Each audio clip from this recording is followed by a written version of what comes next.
We've discussed your voice briefly. I forgot to ask. You canceled the gig last week. How difficult is it to keep your or to sing the way you do and sustain that quality Um, of voice? Yeah. yeah, I've become a lot. I've become a lot better at finding ways to sing and maintaining it. But obviously, it's a quite a high velocity instrument. But yeah, that I mean that we've been on the road now for 2.5 months, something like that, and that's the only show we've cancelled. So I'm quite happy with the average. You know, so we've been playing pretty much every day. But yeah, that was very hard for me because you know there'd been a lot of people who bought tickets, and a lot of my friends live down in it was in Brighton, so it was yeah, it was a big decision, but I think it was the right one. Given that 1 day extra rest, and that's sometimes all you need, because it's as much mental as it is physical. When you lose your voice, it's always worrying about it makes it worse, and you know. So if you have that one extra day to get over it, then yeah. But that was a very that was the low point of the tour so far, I think. Do you have certain things you do to well, not regain confidence, but to alleviate the stress on your voice? Yeah, every single place I go,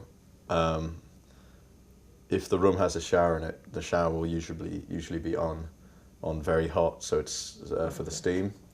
Um, yeah, that's the key I found. Is just everywhere I go, just as long as it's very steep, there's a lot of moisture, then it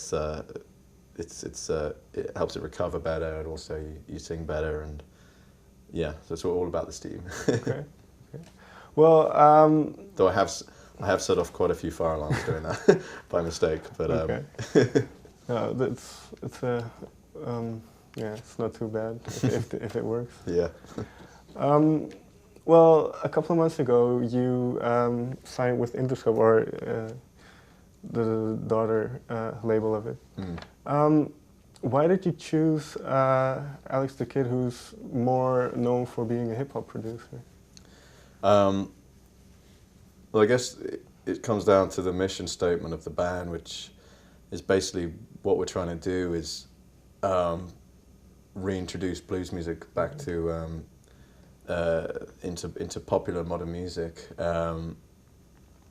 because there's a whole generation of people of kids and stuff that have no way to get into blues music because the production's so different now to the music they listen to. That's in the charts at the moment. The production's so loud and so compressed and heavy that when they listen to old blues records, it just doesn't really sound like anything they would listen to, you know. So with the idea with working with Alex and signing with Interscope is hopefully we can experiment and update the blues sound and bring it to that audience. And it's we're still experimenting with it in this EP. There's a few examples of us trying different ways of doing it, but over this summer we'll be working on the album and hopefully nailing the formula and hopefully getting blues music back into the charts.